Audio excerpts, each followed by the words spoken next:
Sony used a PlayStation 5 controller to drive its Afeela EV onto the stage at CES. So we're gonna have a look at what this car is all about, because to me this is a clear morph or a combination of two completely different categories when it comes to design. You have automotive design and you have consumer electronics, and this feels honestly more like a consumer electronics product than an actual car, and I'm gonna let you know why. So let's have a look at this article from Electrek written by Jameson Dow and see what this is all about. Sony is now on its 5th year of showing off its upcoming electronic car in its CES press conference, which we learned last year will be named Afeela and is planned to hit the market in 2026.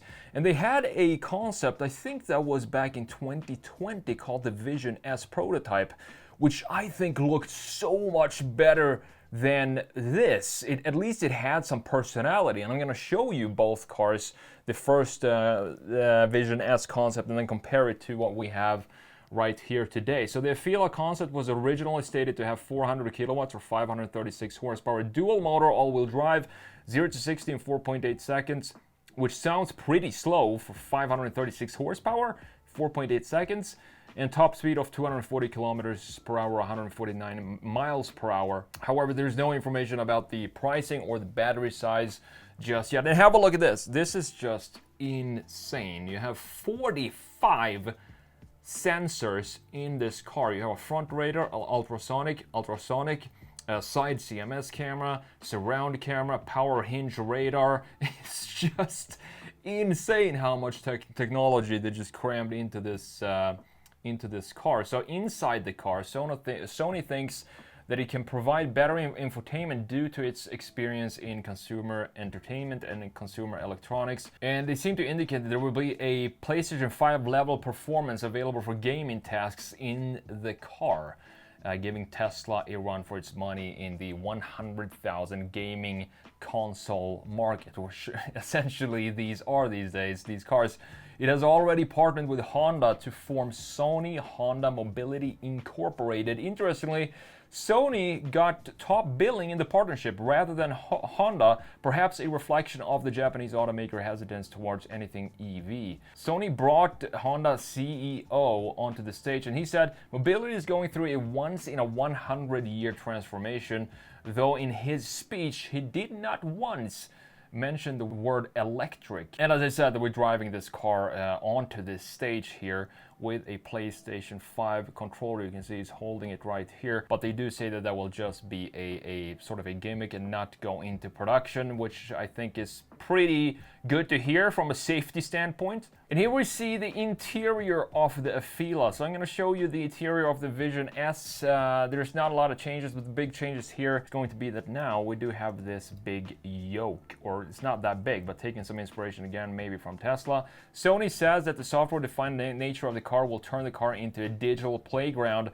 for creators to invent new in-car experiences. I'm not entirely sure what that means, but it's just turning into more, less car-like and more non-car product design, industrial design, consumer electronics, specifically this car in general. It also said that it wants to foster a creative community between users and creators with access to vehicle data in order to realize unique ideas. Author here says it sounds a little bit Orwellian, particularly helped by the fact that it then brought Big Brother Microsoft on stage to announce a partnership that had something to do with AI. So it's probably packed with a bunch of AI in this car as well. Without any details on price, battery, the SUV version, which appeared alongside this Vision S a while back, which we haven't seen since, or a reiteration of the previously announced 2026 availability, but they do plan this to go into production in 2026. So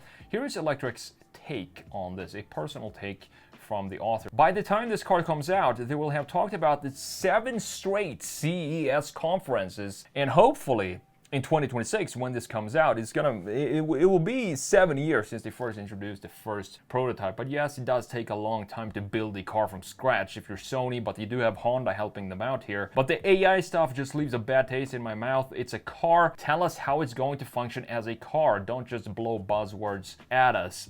But the thing is, I think this is going to be a sort of a new category of vehicle. It's not going to be the old school connection that we have to cars. If you compare the connection you have to a cell phone and compare that to the connection you have to your personal car, if you're a car enthusiast, obviously, it's a completely different philosophy and mentality. You have more emotions and you care more, at least I think so, for the car and the surfacing and the design of the car, because it is an automotive design, while the phone is just a static piece of disposable, consumer electronics. And I do think cars are becoming more and more like that, unfortunately. But I do still think that we're going to have proper designers and car manufacturers focusing on that old connection that we have, emotional connection with the vehicles. Hunting dinosaurs in your car and letting creators spy on your vehicle data is just weird. So let's focus on the car instead of trying to be another EV for gamers. Not sure if this would be called an EV for gamers. I think gamers would probably like a Honda Civic Type R a lot better. So with that said, let's jump into Photoshop here and let's have a look at the first concept that it showed. I can't believe, was it 2020? I think it was 4 or 5 years ago now when this Vision S first came out.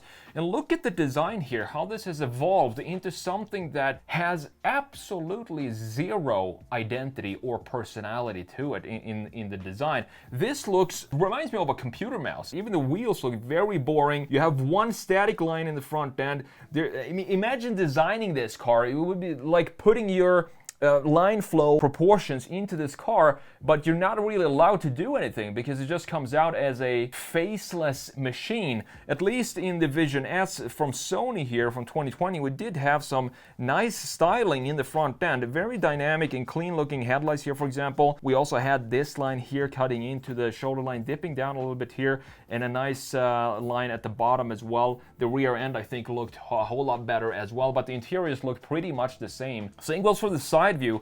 You can see just the absolute lack of anything to make it unique. It feels like this is just a super generic shape, and I hope this is not the future for car design. Just have designs like this. It doesn't tell you anything. It doesn't to have a story, and the face doesn't inspire you to take it for a drive. It just sits there completely lifeless. While in the Vision S here, we did have, again, some line flow here with this design, and we also had, I think, the overall design of the greenhouse looks more interesting than it does here, because this is just two parallel lines dipping down and creating the sort of the bar up top for the greenhouse. We do have some sort of line flow here, because look at the front end of the LED here cutting into the side of the body, almost like Genesis 2 line design, but in this case they decided to just go with one line to wrap around the entire car. Looking at the rear end, this actually reminds me a lot of the Teslas, the proportions of it, but you can see that we do have this line cutting into the deck lid here, creating almost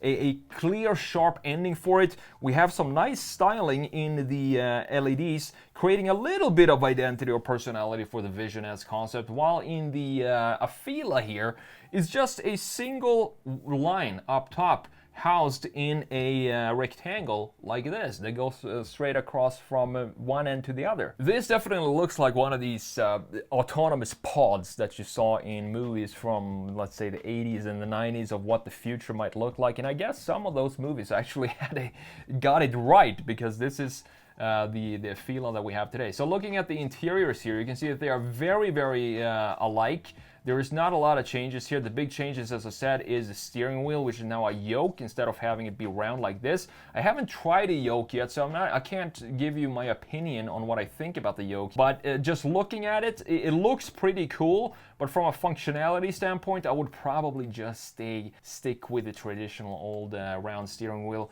But the entire dash here, as you see, is full of displays and pixels and stuff like that. But it looks like we might have some I'm not sure if these are physical buttons or probably just some touch buttons for the climate control settings, but at least they're here. At least they're not gonna go anywhere, and you don't have to fiddle around with the software here to just figure out how to turn the temp down on a hot day. It looks like the Vision S monitors that we have here with the camera instead of the side mirrors are now being ditched because it looks like we do have, in fact, a old school regular side mirror in addition to the feed coming in from the side mirrors here. So you always have the digital display for what's in your blind spot, and you also have the regular side mirrors as well, which I think is a cool idea. Overall, what do I think of this car? I think this is gonna be, as I said, like a cell phone. It's gonna be disposable. You buy it, you use it, the battery deteriorates, and then you upgrade it for a new one. You're not gonna have this emotional connection that we have with old cars.